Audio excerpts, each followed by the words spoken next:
বিসমিল্লাহির রহমানির রহিম। আমি lieutenant commander Abrar, operation officer Bangladesh coast guard পশ্চিম জোন।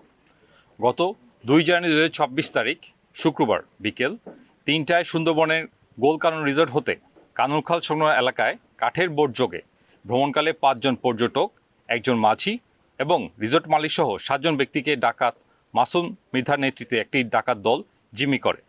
ডাকাত দল 3 জন পর্যটক ও মাঝিকে মুক্তি দিলেও 2 জন পর্যটক এবং গোলকানন রিসোর্টের মালিককে জিম্মি অবস্থায় সুন্দরবনের অজ্ঞাত স্থানে নিয়ে যায় এবং 40 লক্ষ টাকা মুক্তিপণ দাবি করে।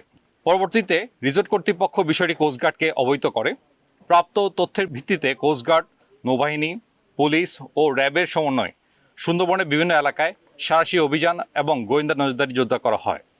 অভিযান চলাকালীন গত 3 জানুয়ারি 2026 তারিখ ডাকাত মাসুমের সহযোগী কুদ্দুস হাওলাদার, মোহাম্মদ সালাম বক্স এবং মহারাজ হাওলাদারকে সুন্দরবনের গোলকানন রিসোর্ট সংলগ্ন বিভিন্ন এলাকা থেকে আটক করা হয়। পরবর্তীতে গত 4 জানুয়ারি 2026 তারিখ সুন্দরবনের কৈলাসগঞ্জ এলাকা হতে ডাকাত সহযোগী আলম মাতাব্বরকে আটক করা হয়।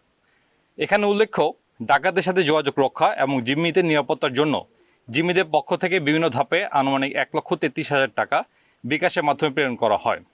পরবর্তীতে খুলনা রূপসা থানাধীন পালেহাট এলাকা হতে গোয়েন্দা নজরদারি এবং ফিনান্সিয়াল ফুটপ্রিন্ট অনুসরণ করে বিকাশের মাধ্যমে মুক্তিপণের টাকা উত্তোলনকালে ডাকাত মাসুমের মা জয়নব বিবিকে বিকাশ ব্যবসায়ী অয়ন কুণ্ডুকে নগদ 81,400 টাকা সহ আটক করা হয়।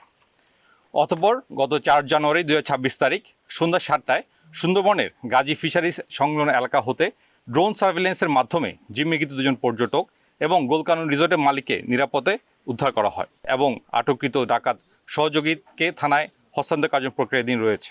সুন্দরবন ও উপকূলীয় অঞ্চলে পর্যটক সহ সাধারণ জনগণের নিরাপত্তায় নিশ্চিতে কোস্টগার্ড ভবিষ্যতে এ ধরনের কার্যক্রম অব্যাহত থাকবে। ধন্যবাদ।